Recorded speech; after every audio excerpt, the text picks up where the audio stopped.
What up, everybody? And I welcome you all to another video of Truth Entertainment. This is my series called Tupac Origins. This is the fourth installment, episode 3. Now, if you have missed any of the other past episodes, they will be in the description below. This is chapter How to Be the Greatest GOAT. And this is part 1 of the chapter. Pac always insisted on knowing the best, hottest, highest honor that needed to be achieved of anything demanded.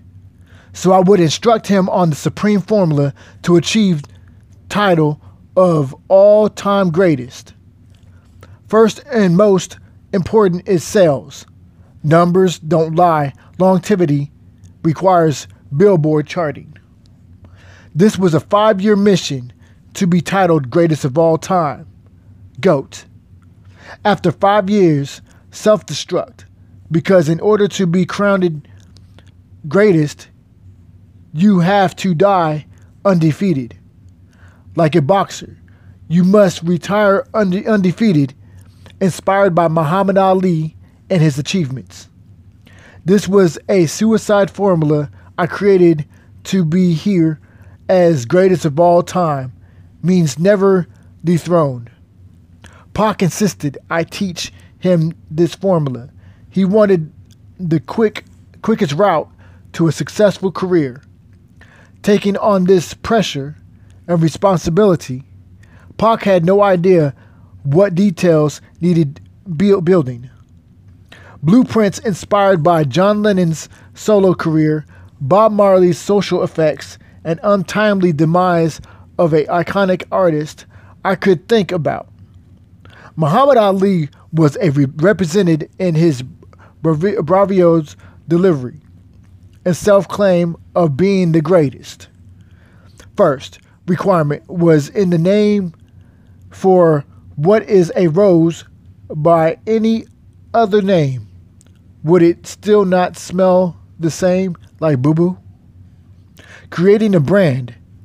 At the time I first met Pac, he told me his MC name was MC New York, which I dismissed immediately.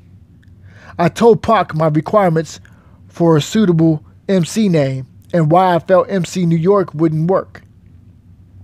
It took Pac a couple days to decide on the name for his first persona, Tupac, an acronym which means two people are creating. First thing I said was, I told you it needed to be different from that of your real name. I needed a separate character to build with, like an alter ego. I knew it would be conflicting to most people, but that was interesting/intriguing to me. So after some thought on how it could work, I was all in. The number 2, Pac, said because it was two of us building on concepts. This was his way of justifying another person's influence. 2 heads are better than 1, Pac often said to me, stroking my ego. I agreed, but told him to come up with another persona name soon. Tupac would always be the main persona or brand name, with many alter egos like Tupac or Makaveli. Tupac Shakur's birth name was Lassane Parish Crooks. Within 36 months, he'd been renamed for the last Incan emperor, a rebel beheaded by the Spanish before thousands in Cuzco in modern-day Peru.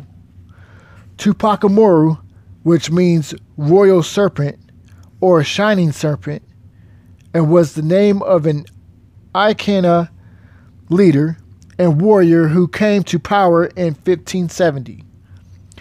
When Pac shared his humble beginnings and meanings of his name, I thought perfect scenario for a rebel MC of the underground.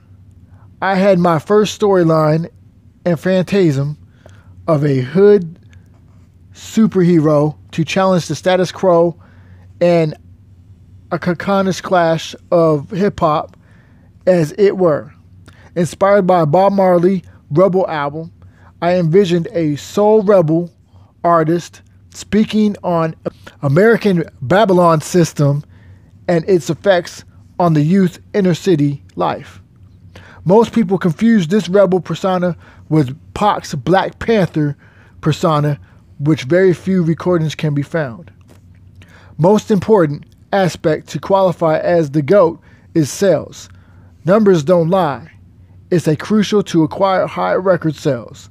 Every artist dreams of platinum success, so I had to ensure Pac flourished in sales above all else. Well, that concludes the fourth installment of my series, Tupac Origins, episode 3.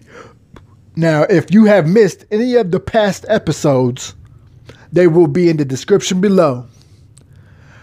And everybody from Truth Entertainment would love to thank every last subscriber here. And hope to see you again next week for another episode. Thank you all.